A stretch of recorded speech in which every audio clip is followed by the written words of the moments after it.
So most people will know that you can take those perfect amethysts, go ahead and craft with them and make caster amulets. Great for a lot of characters, and they can be pretty valuable. Rubies, you can go ahead and make blood recipes for amulets, rings, gloves, maybe a few other things. But what do you do with all these other perfect gems? Are they just worthless? Well, absolutely not. You can actually use these other perfect gems with a little luck to make yourself insanely rich. Now, just a super quick explanation for the brand new people coming to Diablo 2 Resurrected. So what you can do is find these flawless in like hell difficulty, even nightmare, cube them together, boom.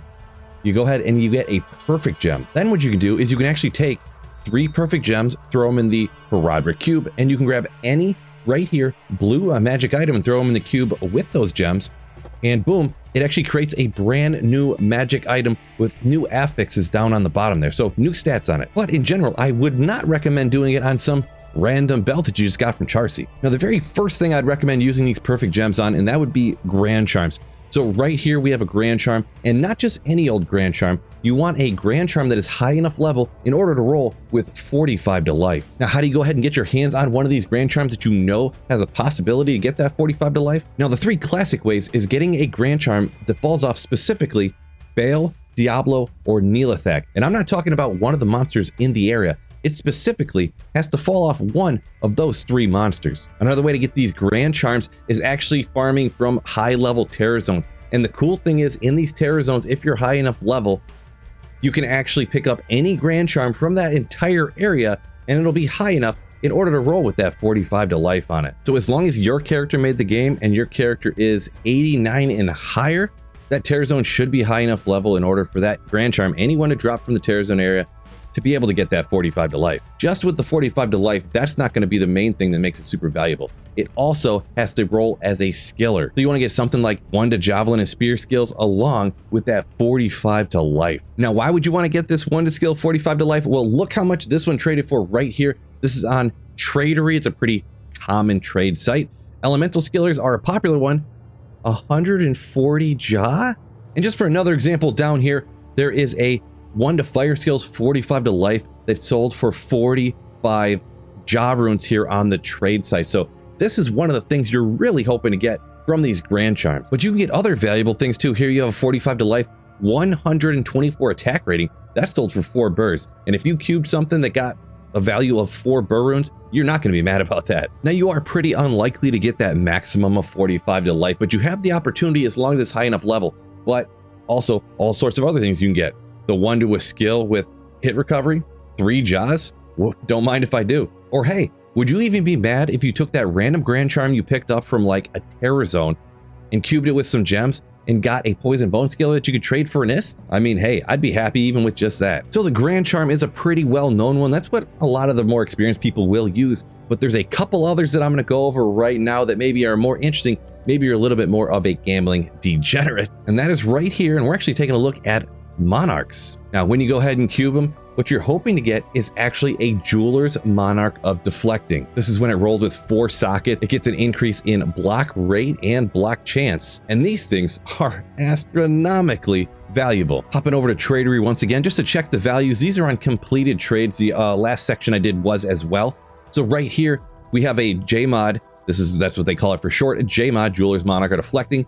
Sold for 33 jaw runes. Scroll down, this one went for 35. This one went for 40, and this is just within the last few days. Here's one 32, here's one 33. So yeah, if you want to get like 35-ish jaw runes, you can go ahead and roll these Monarchs. Now this one, in my experience, please feel free to correct me in the comments if you think I'm wrong, but there's not as much variation on what you're looking for. It's pretty much Jeweler's Monarch of Deflecting, or it's a bust. But Phil, like, it's a magic item. You can't even make a spirit in it because it's magic. If you made a spirit in it, it would just have the rune benefits. You wouldn't get the rune word, but that's not what they're used for. What do you actually use them for is this right here. You stick in, usually, it can either be 4 facets or 40 15s, and you get out there and absolutely slap. But in my experience, this isn't generally something you're going to use player versus monster.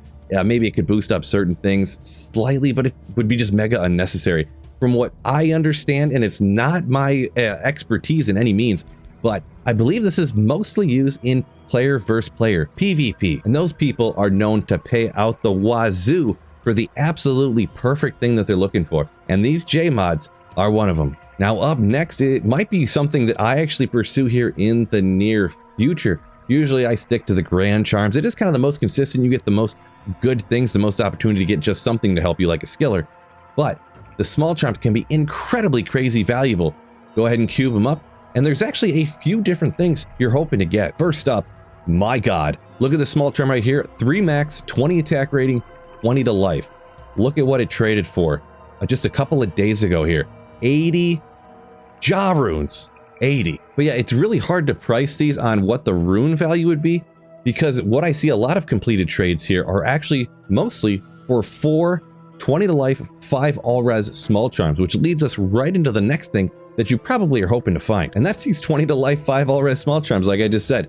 Now, this is another one that's a little bit sus, because like I said, the 320/20s, I seen them trade for like 75, 80 jaw runes.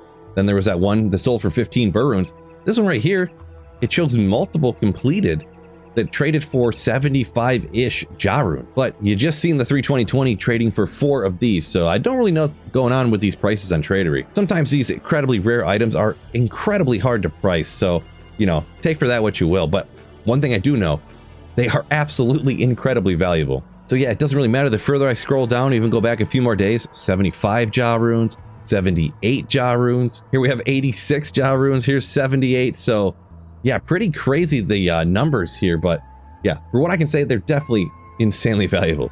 And for the third and final one here on the small charms of what you might want to find, it's also right here. It's hard to see. It's hard to see right here, but it's a 451 poison damage small charm. Now the last two you could have found off of almost any monster, any like higher level monster anyways, but these 451 poison damage charms, they're similar to the 45 to life grand charms. Now I believe that the item level on these small charms has to be at least roughly the same as on the grand charms, but I don't really know for sure. I tried looking it up on Ariad Summit, but the information is a little bit confusing on how these 451 small poison damage small charms roll. But as you can see here, once again, this is 45 jaw runes, 48 jaw runes, and you know, it's hard to trust these necessarily. This one went for 30, this one for 45. This is just in the last few days, so it looks like you could probably get that for them. But yes, once again, certainly absolutely incredibly valuable. So I'll quite often get asked, you know, what do you do, Phil? Ooh, that's not a bad one. Not worth a ton, but not bad. Well, sometimes you'll get something kind of good like that too that you definitely use. But yeah, I'll get asked all the time, hey Phil, what do you do after you max out your character? Like what are you spending like the end game time with or whatever? And this is one of the things, the fun activity where you can really just have a great time. It's like playing the lottery. You might strike it rich. You might not, but you also might become a rune god. Hopefully you enjoyed the video. Make sure you hit that like button, subscribe up. Before you go, check this video out right up over here too. I know you're gonna like it. Peace out, fellas, and keep slaying.